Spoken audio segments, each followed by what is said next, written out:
Hello friends, எல்லாருக்கும் வணக்கம், வந்தனம், நமஸ்தே, நமஸ்கார் and welcome back to my channel Niranjana sweet.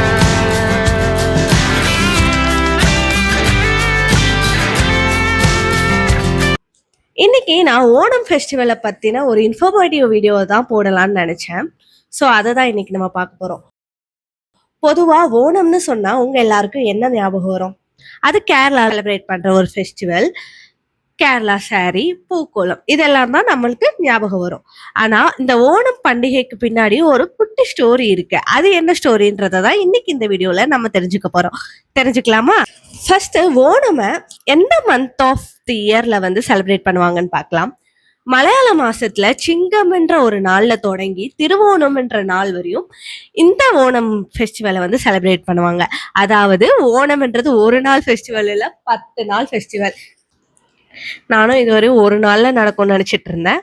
But இந்த 10 நாளுமே கேரள மக்கள் அவங்க ஃபேமிலி ஃப்ரெண்ட்ஸ் எல்லாரையுமே ஒன்னா சேர்ந்து அவங்க வீட்டுல பூக்கோலம் போட்டு ஸ்வீட்ஸ்லாம் செஞ்சு ஜாலியா சந்தோஷமா என்ஜாய் பண்ணி செலிப்ரேட் பண்ணுவாங்களாம்.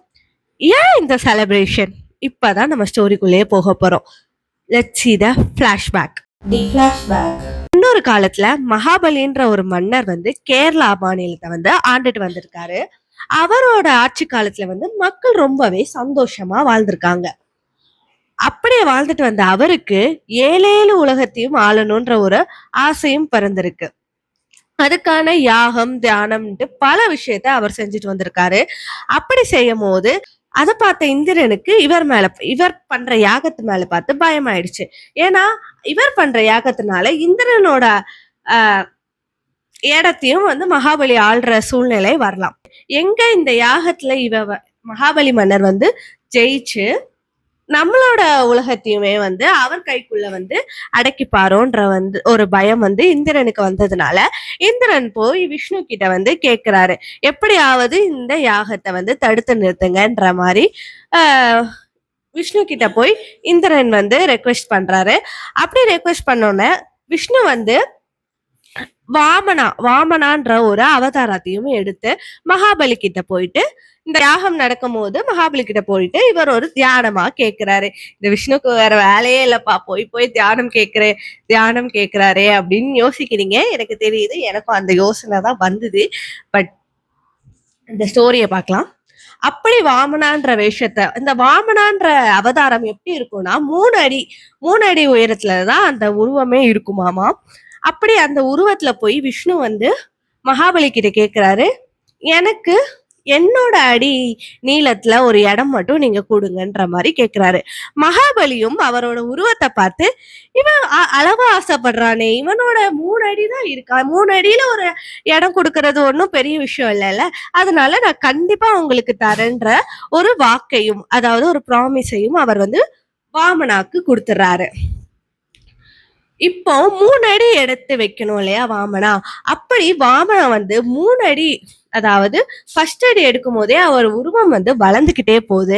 அப்படி ஃபர்ஸ்ட் அடி எடுக்கும் போது அவர் உலகத்தை எல்லாத்தையுமே வந்து கவர் பண்ணிடுறாரு. 2வது அடியில வானம், அதாவது சொர்க்கலோகத்தை எல்லாத்தையுமே வந்து கவர் பண்ணிடுறாரு. 3வது அடி வைக்க முடியாம தடுமாறுறாரு.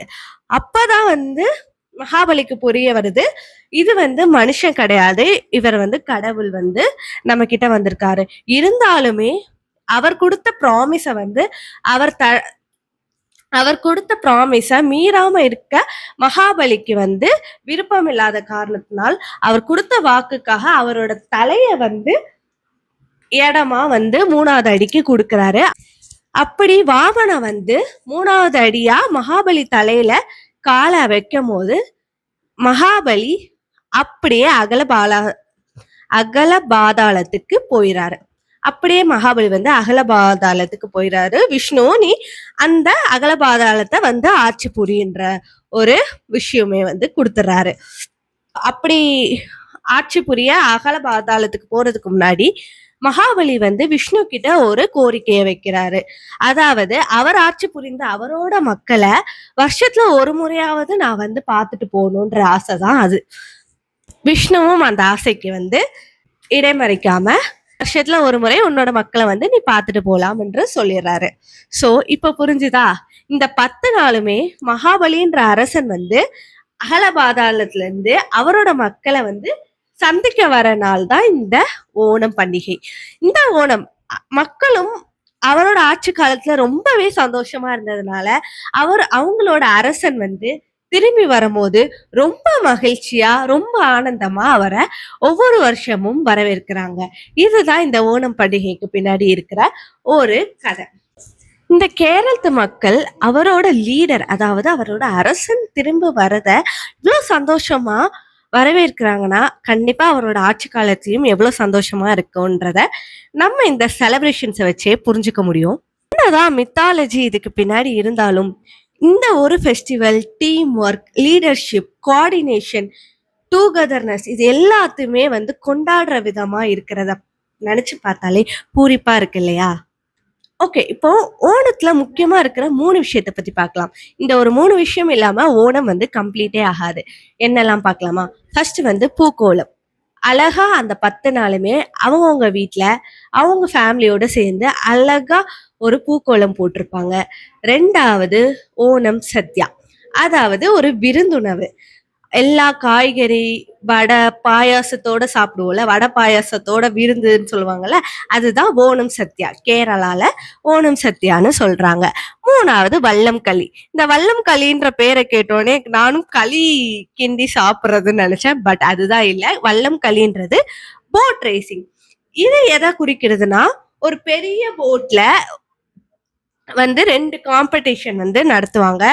ஸோ இது வந்து மெயினா டீம் ஒர்க், கோஆர்டினேஷனை வந்து எம்ப்ரேஸ் பண்ற விதமா இந்த வல்லம் களி வந்து இந்த ஓணம் செலிப்ரேஷன்ஸ் அப்போ கண்டிப்பா நடக்குது. நம்ம ஊர்ல பொங்கல் அப்பம் வந்து ஜல்லிக்கட்டு நடக்கும் இல்லையா, அந்த மாதிரி ஓணம் அப்போ இந்த வல்லம் களின்ற ஒரு காம்படிஷன் வந்து நடக்குது கேரளால.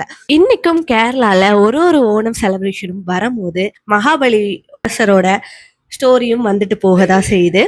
ஸோ இந்த ஒரு செலிப்ரேஷன் மூலியமா நிறைய விஷயம் நம்மளாலையும் கத்துக்க முடியுது இல்லையா? ஆஸ் அ புக் டியூபர் நானும் ஓணம் ஃபெஸ்டிவலோட ஸ்டோரியை தெரிஞ்சுக்கணும்னு நினைச்சேன். அதை உங்க கூட ஷேர் பண்ணணும்னு ஆசைப்பட்டேன், ஷேர் பண்ணிட்டேன். இதே மாதிரி நிறைய ஸ்டோரிஸ் அண்ட் இன்ஃபர்மேஷனை உங்க கூட ஃபியூச்சர்ல ஷேர் பண்ணிக்கிறேன். உங்களுக்கும் இந்த வீடியோ பிடிச்சிருக்கணும்னு நம்புறேன். பிடிச்சிருந்தா இந்த வீடியோக்கு ஒரு லைக்கை போட்டுட்டு இதை போல நிறைய இன்ஃபர்மேஷன் தெரிஞ்சுக்கிற வீடியோ வேணும்னா நம்ம சேனலை சப்ஸ்கிரைப் பண்ணிக்கோங்க. அப்போதான் எனக்கு ஒரு மோட்டிவேஷன் வரும். செலிப்ரேட் பண்றாங்க, பட் ஓணம் ஃபெஸ்டிவலோட ஸ்டோரி தெரியலனா உங்க ஃப்ரெண்ட்ஸுக்கும் இந்த ஸ்டோரியை வந்து ஷேர் பண்ணி விடுங்க. நன்றி, வணக்கம்.